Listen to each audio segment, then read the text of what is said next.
মরুভূমির মাঝখানে লুকিয়ে থাকা এই শহরটাকে দেখুন। এটা হলো পৃথিবীর সবচেয়ে পুরনো বিল্ডিং এর শহর।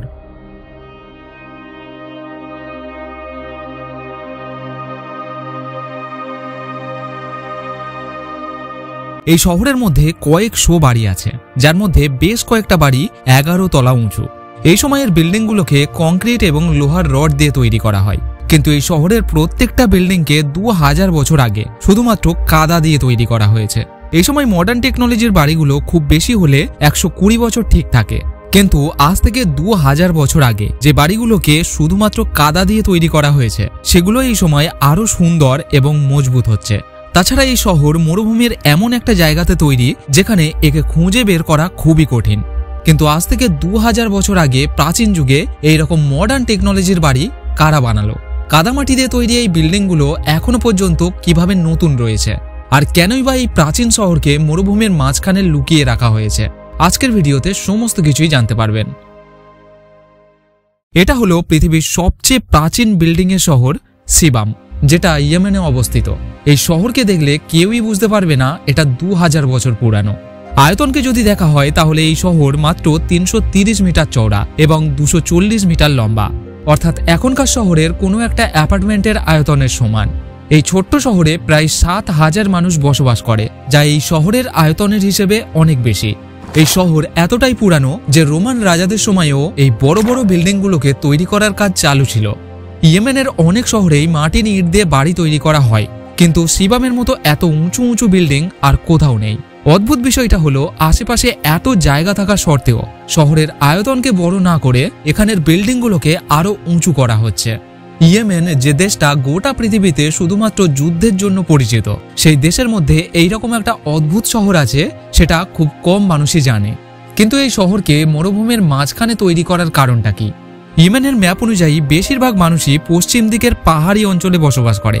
মাঝখানের এই গোটা এলাকা মরুভূমি, যেখানে প্রায় কেউই থাকে না, আর এখানেই একটা ক্র্যাকের মধ্যে এই প্রাচীন শহরটা রয়েছে। তবে এটা সাধারণ কোনো ক্র্যাক না, এটা নদীর একটা উপত্যকা। এই নদী বছরের বেশিরভাগ সময়ই শুকনো থাকে এবং বর্ষাকালে জলে ভরে যায়। এই জলকেই এখানে খাওয়া এবং চাষের জন্য ব্যবহার করা হয়। নদীর জন্যই সিবাম শহরকে মরুভূমির মাঝখানে এই জায়গাতে তৈরি করা হয়েছিল।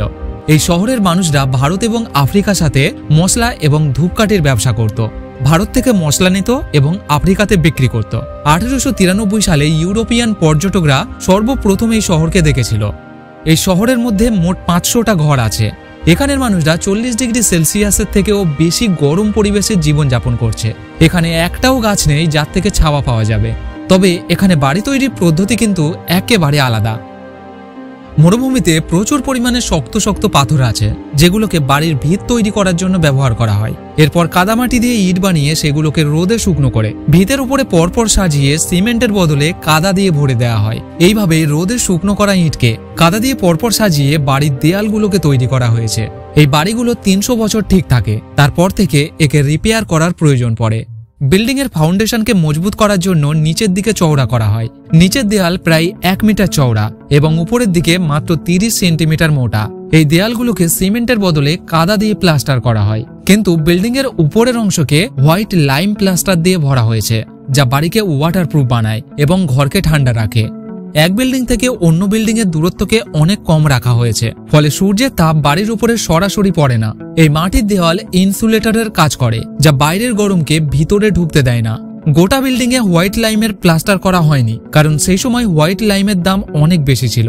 শুধুমাত্র মসজিদের মতো জরুরি বিল্ডিংগুলোতেই সম্পূর্ণভাবে হোয়াইট লাইমের প্লাস্টার দিয়ে ভরা হতো। এখানের প্রত্যেকটা ঘরেতে সুন্দর ডিজাইন করা কাঠের দরজা লাগানো হয়েছে, যেগুলো এদের স্ট্যাটাস দেখানোর একটা পদ্ধতি।